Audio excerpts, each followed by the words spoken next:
at your jeans. No, I'm not talking about your blue jeans when you can't fit into them and zip them up. I am talking about the gene pool, your hereditary genes. My mother had breast cancer at the age of 47 back in the 1970s. And I followed suit at the age of 50 in 2008. But because of my family history, I was very good about getting annual mammograms. And it was caught very early. There was no lump to feel. They caught it on the mammogram. They saw suspicious microcalcifications. And they said, we need to do a biopsy. So I went in and got the biopsy done. And you know when they call you and they say, you need to come in and get your results in person, that the news is probably not good. So my husband and I went in to get the results, and I have to say I had a very good doctor-patient interaction with the doctors, breaking the news to me that I had ductal carcinoma in situ, which is good because that means it hasn't spread throughout the body and could be taken out surgically very, very easily. Now, when my mother had breast cancer, she had a mastectomy. That was all that was available in 1970. And it's funny, I've been married twice. In my first wedding, I got married in the white wedding dress and the whole 9 yards. And when I was getting ready to get married the second time, Mom wanted a redo of the white wedding. And I said, nope, Mom, we're having a Jewish Western wedding. I'm wearing a red dress and cowboy boots. So when I told my mother that I had breast cancer, she said, get a mastectomy. And I was like, I kind of like my left breast. The doctors that I talked with gave me a lot of options. And they asked me if I had questions. And they presented it in easy to understand language. And these are some of the hallmarks of a good doctor-patient interaction. So I had a lumpectomy followed by radiation treatment. And thank God I am cancer-free today. And my mother is 84 and she's still kicking around and she's doing great too. So thank God for good medical care, which changes and has changed over the decades. My name is Gail Rubin. I am the Doyenne of Death. Check out the pearls, check out Bella. Doyenne is a woman who's considered senior in a group who knows a lot about a particular subject. And that would be me when it comes to starting conversations about end-of-life issues. I was not always the Doyenne of Death. I actually became a certified thanatologist within the past few years. And a thanatologist is a death educator. That's death, not death. And you may have noticed the lovely Miss Lola over here. She is my Albuquerque Death Cafe mascot, here to remind us of our mortality. I got into this field because after my great creative Jewish Western wedding, everybody had such a good time. I wanted to write a book about creative life cycle events and call it Matchings, Hatchings, and Dispatchings. And I got to write a column in the Albuquerque Tribune by that name, and it was the columns on death and funerals that got the most reader response. And it told me there's a real need to be able to have this conversation, but we need to use humor to attract people to a topic most people, I think you might agree, would rather avoid. Why the resistance? So it goes to something called the terror management theory. Dr. Ernest Becker wrote a Pulitzer Prize-winning book in the 1970s called The Denial of Death. And in it, he lays out this terror management theory, which is that we humans are terrified of death and anything that reminds us of death. And the way that we deal with this terror, unless you've got really good self-awareness and self-esteem, you tend to just avoid it. You put it off. It falls to the bottom of the to-do list when it comes to advance directives for healthcare, estate planning, and funeral planning. The thing is, it's going to happen to all of us. And if you don't plan, if you don't have a conversation, you're going to leave your family with a lot of stress on top of grief, conflict as people argue over what you might want, and people might overspend, and it's leaving a big mess. I'm a big proponent of being organized about these things, and in fact had pre-planned for myself and my parents, and I would like to encourage other people to do this as well. So the way to bring people to this conversation is humor. And funny films are one way that we can illustrate things that we need to know now and take action. So, we have put together here today a collection of film clips. And by the way, I do have a license to show you these films. We will not be fined or thrown into jail. And I want to give credit to Dr. Walter Foreman. He's a noted palliative care doctor here in Albuquerque. He taught at UNM and has worked at a number of places. He gave a presentation about how to have a good conversation with your doctor not long ago, and presented this guide for talking with your doctor. So you know you're going to get some really good information as a part of this talk. This is a National Institute on Aging, National Institute of Health publication. You can download it for free from the internet. And on the back of the list of film clips that you have is a reference to this, as well as the Cancer Survivors Toolbox, which is also a great resource. So as we start these film clips, the first 5 clips are doctor-patient interactions. And they all have one thing in common, even though they're very different conversations. I'm not going to tell you what it is, but I want to just keep that in mind. And when we get past the 5th film clip, let's see if you picked up on what the theme is there.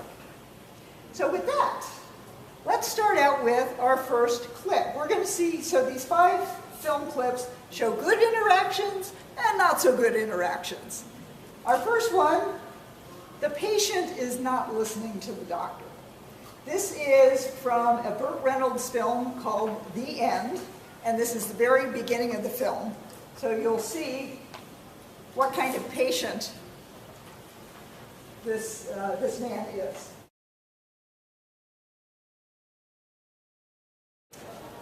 So this patient, number one, did not make eye contact with this doctor.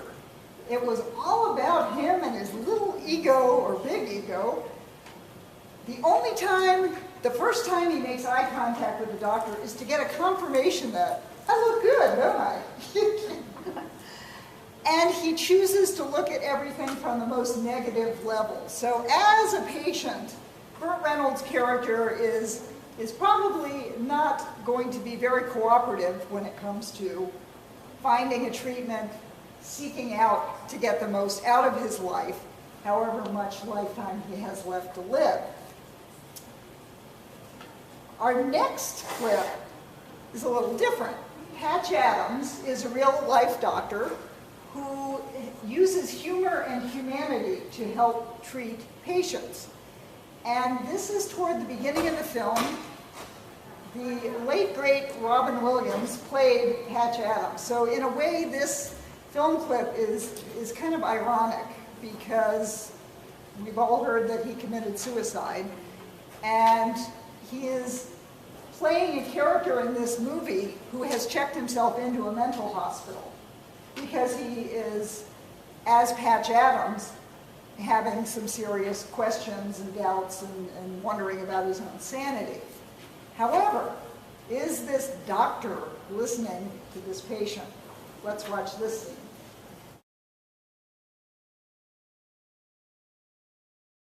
So obviously, that doctor was not listening too closely. You could tell. The patient was trying to make eye contact, but the doctor was busy with his notes and doctoring his coffee until it tasted just right. And, then Robin Williams throws in some kind of, really off-the-wall thing and doesn't register. So as a patient in this mental hospital, he didn't really have a choice of a doctor. But out in the real world, you generally do have a choice. So there are some questions to ask yourself before you make a decision about choosing a doctor. Did the doctor give me a chance to ask questions? Was the doctor really listening to me, or was he busy doctoring his coffee? Could I understand what the doctor was saying? We're going to see an example of that in later clips. Was I comfortable asking him or her to repeat themselves? So our next clip is The Shootist, which was John Wayne's last film. John Wayne actually had lung cancer when he died. And this is, he's playing a shootist going to a town, to Reno in the 1900s. And Jimmy Stewart is the doctor.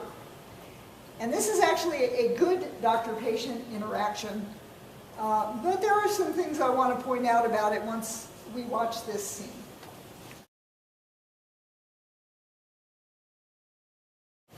So this was a pretty good conversation. John Wayne kind of likes it around here. He wants to live. He wants to continue living. He sought out a second opinion. He asked a lot of questions, although he was a little cagey when it came to the reason why he was there to see the doctor. And in fact, the cancer that was being referred to, but not named outright, was prostate cancer. In the story behind the story about the Shootist, a lot of men who rode horses or truck drivers sitting a lot would develop prostate cancer. And who wouldn't want a doctor like Jimmy Stewart in this film? He's a doctor who had worked with John Wayne before, saved his life, but he is restricted by the 1900s, the state of medicine at that time. So he didn't have a whole lot to offer John Wayne except for pain-killing medication when the time came. Now, we will compare that with what we have 100 years later in the film Wit. But I did want to drop in your mind a strategy for talking with a doctor where it's called the "would you be surprised" question. Because he said, how long do I have? And doctors very often cannot predict how long any of us have. But the would you be surprised if I was still alive at Christmas? Or would you be surprised if I could dance at my granddaughter's wedding? And in the case of my niece, I would have to say I'd be very surprised because who knows when she's going to get married.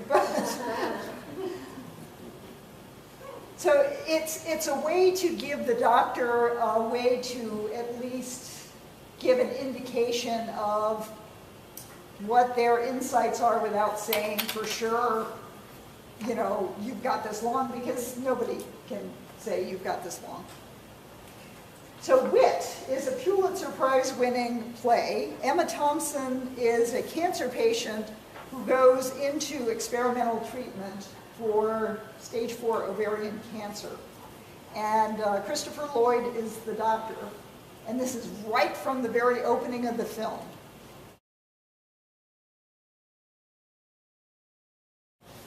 Well, this was an example of how not to break the news. The doctor was just very, here you go, you've got cancer. And kept it in doctor speak, talking about the treatment, talking about the stage. Did you notice? They are both professors.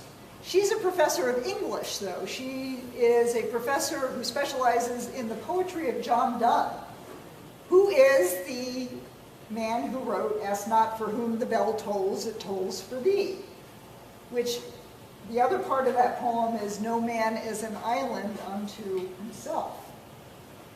And as a professor, she could relate to the idea of research and advancing knowledge. However, she was going to be the guinea pig, and as he said, you have to be very tough. Well, you know what? She did have an option. She could have opted for hospice and palliative care and not put herself through medical hell with this experimental chemotherapy treatment. There have been, of course, studies that indicate that palliative care can help improve the quality of a person's life as well as the length of it instead of pursuing aggressive treatment. But he wasn't talking to her about that. Did you notice how her interpretation of insidious was different from his medical interpretation? And in that scene, she also signed an informed consent form. Now, what is informed consent? The person giving consent is mentally competent. She looked like she was mentally competent, although maybe a deer in the headlights with all of this information that was coming at her. That the person gives their consent freely. There's no coercion. She's not getting paid to do this. And that they understand the proposed treatment, including the risks. Now, he spelled it out in medicalese speak, but she kind of got a hint of what it was. But what would have helped? I mean, obviously she was rushed. She could have made a list of concerns about this. She could have said she was uncomfortable or, expressed her concerns. How will this treatment make me feel? What are the pros and cons at this stage? Do I have any other choices? And she just didn't do any of that. And obviously there at the very end she said, I should have asked more questions. So patients should feel free to ask doctors questions, as many questions as they have. And the fifth clip, so after this clip, tell me what all of these clips have in common. This was 50-50, is inspired by a true story. A young man, 27-year-old, has this incredibly rare cancer, and he's going in for his diagnosis.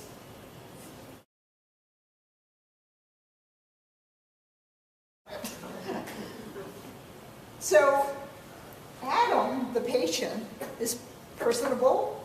He looks at the doctor. He wants to shake his hand when the doctor comes in. But the doctor is like on his dictaphone, looking at his notes, talking in doctor speak, in serious medical, verbiage. And when he asks the question, thank God he's, asking questions. What do you mean? What are you talking about? But when he gets the news that you have this malignant tumor growing down your spine, his hearing starts to zone out, his vision starts to zone out, he goes someplace else. And very often, that's what happens to patients when they're in with the doctor getting some bad news. Okay, what did all those 5 clips have in common? Anybody want to take a guess? All of the patients were there by themselves.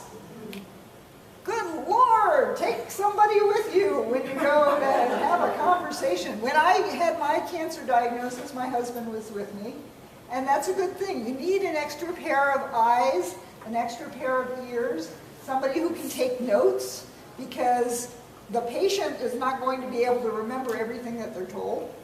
Yes? When my mother had cancer, I went with her, and when the doctor was talking to her, she had no clue. So I was the one that was asking questions and stuff like that because I think she was in a form of shock. Exactly. So I was the one asking the questions and stuff like that. So, big takeaway here is have an advocate, have a family member, a friend go with you. It's well within your rights, and it will help you get better health care as a result of that. I want to shift gears a little bit to family interactions with doctors, or family interactions within the family. The film The Descendants starred George Clooney as Matt King, whose wife, at the very beginning of the film, has a jet ski accident, which has put her in a coma, and she's on life support. And he is thinking she will recover, but he's getting the news from the doctor about the actual situation here. And this is actually a good interaction that I want to point out some of the points of after we watch this.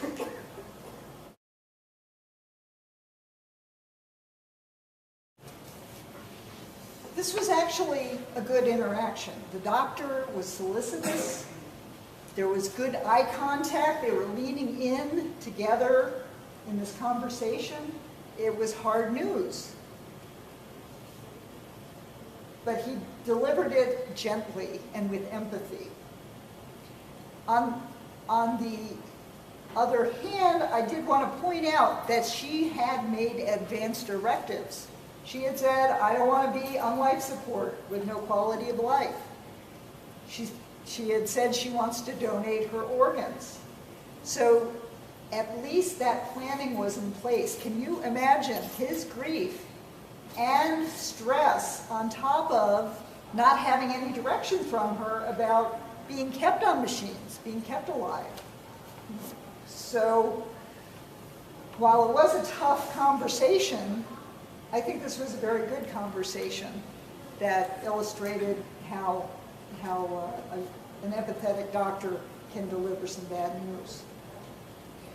The next scene, this is a comedy called Checking Out. Peter Falk plays a 90-year-old actor who has informed his 3 adult children that he's going to have a big birthday party and then commit suicide afterwards by drinking a single malt scotch and some sleeping pills. And he is having a conversation with his daughter about his philosophy about why he wants to do this. And after this clip, we're going to talk a little bit about death trajectories and the physician aid in dying status here in New Mexico. A writer named David F. Martin said, "Growing old is like being increasingly punished for a crime we did not commit." And a little certified thanatology information for you about death trajectories. We go from healthy person to dead person. There are 4 trajectories. There is sudden unpredictable death. You're healthy, boom, you're dead. That's accidents, homicide, suicide, other sudden heart attack or stroke that could be deadly. There's a steady, rapid decline or recovery, which could be pneumonia, which can be death-inducing, but you could also recover from it. You could have infectious diseases and a late-stage cancer diagnosis. You think you're healthy, but you're actually not, and then boom, you're dead. There's a slow, steady decline that goes from healthy, and this would be your more long-lasting diseases like pulmonary disease, cancer, heart disease. Well, actually, that's in the 4th category, which is the slow, ambiguous decline, but then you get a little better, but not quite as better as you were before, and just kind of bumps along down, and you don't know when this person is going to die, and they just get more and more miserable. And that's Alzheimer's disease, old age, Parkinson's, ALS, MS. And let's talk about physician aid in dying here in New Mexico, which is probably best applied to the third or fourth trajectories. In March 2012, Asia Riggs, a Santa Fe woman with advanced uterine cancer, and physicians Catherine Morris and Arut Mangalik asked a New Mexico court to rule whether physician aid in dying could be provided without physicians being prosecuted for helping somebody die.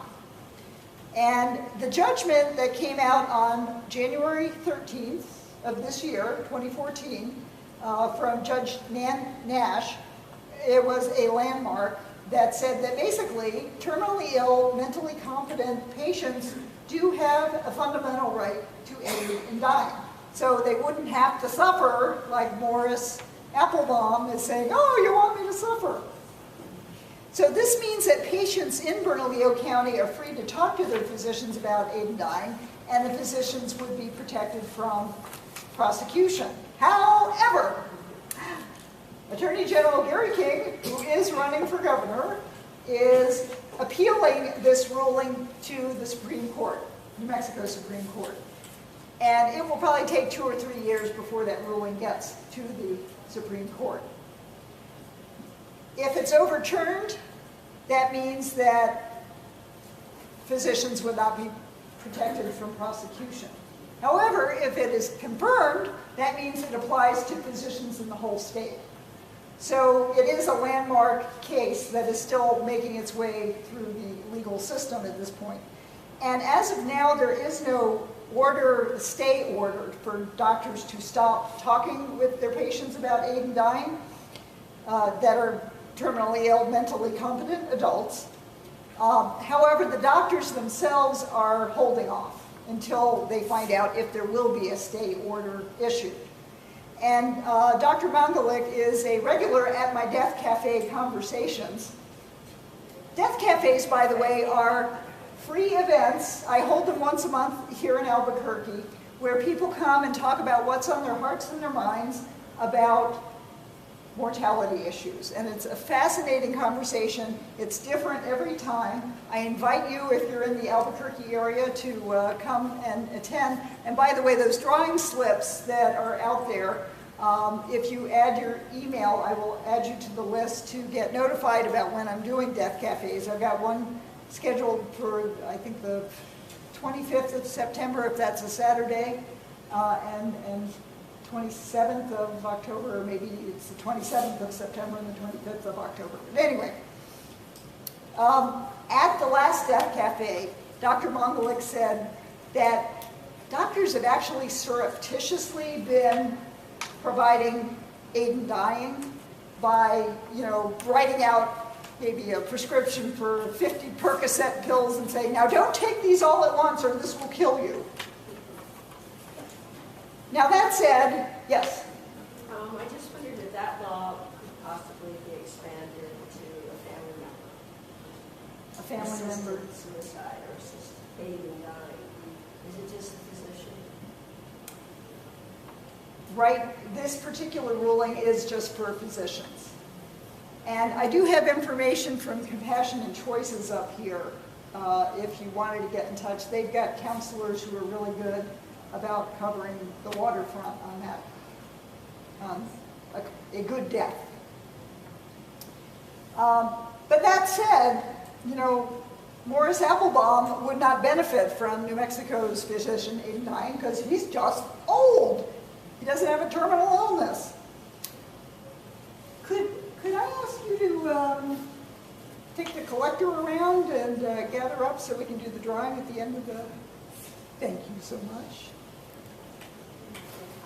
Yeah, the little gray cards that say, so we are doing a drawing to win a copy of my television series, A Good Goodbye, Funeral Planning for Those Who Don't Plan to Die, interviews with experts on everything from pre-need planning to grief counseling. And there is actually an episode on hospice and palliative care. And everybody who includes their email will get a copy of the Newly Dead game. So yay. Which is a fun game for couples to play so you can find out someone else's last wishes, or make sure you know their last wishes. Our last clip is from a funny yet heartrending film called The Savages, which focuses on adult brother and sister who have been estranged from their abusive father for 20 years. He's been living in Arizona, they've been living in New York. And word comes that he can't live in Arizona anymore because the woman he's been living with dies, and he has no rights to live in her house. So the kids are taking care of him to get him into a nursing home because he has developed dementia. So here is a scene where they are trying to have a conversation with their demented father about advanced directives and funeral planning.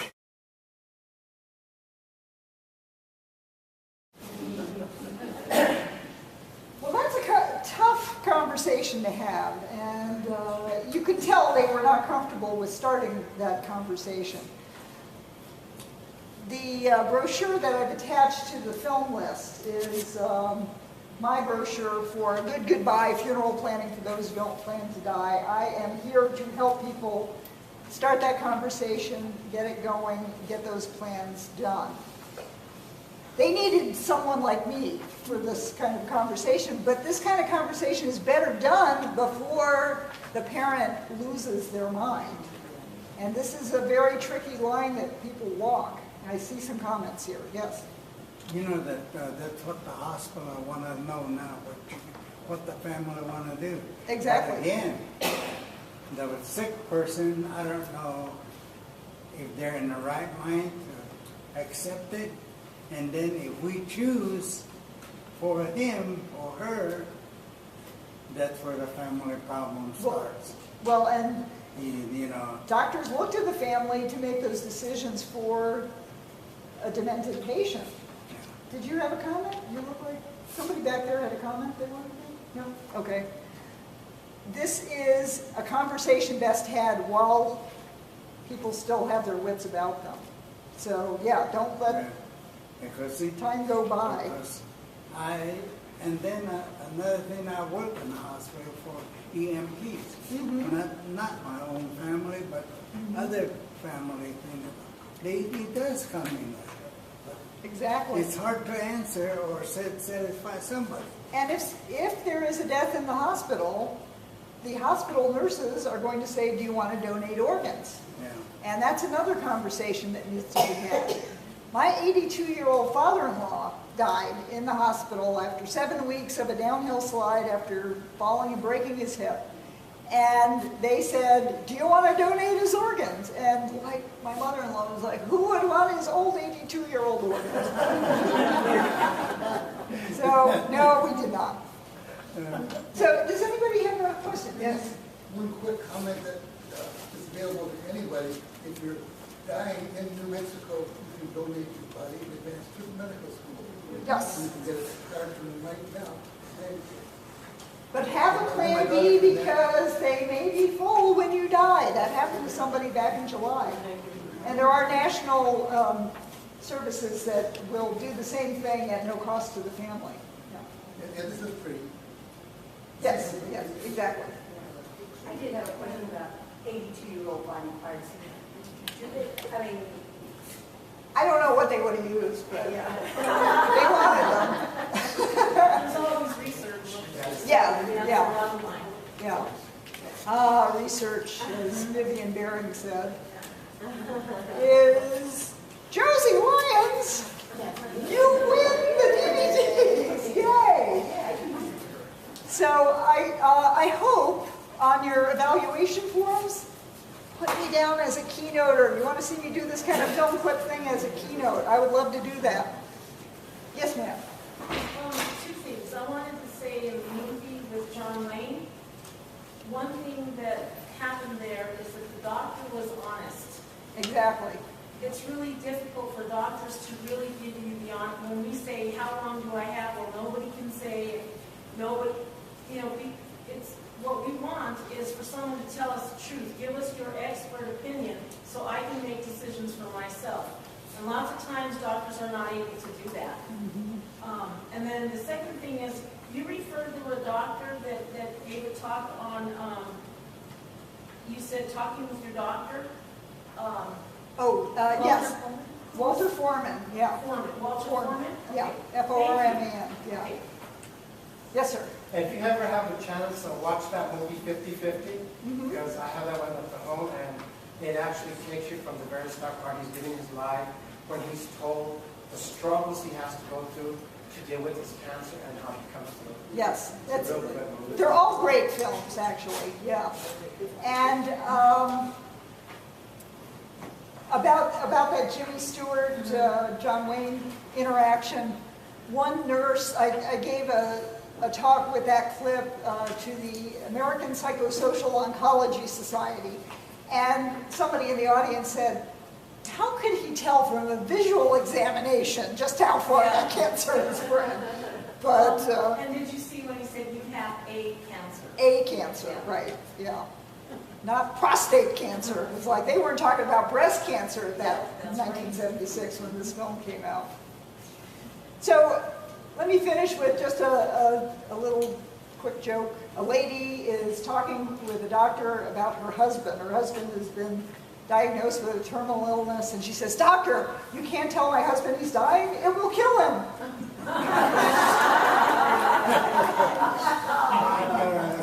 So just remember, talking about sex won't make you pregnant.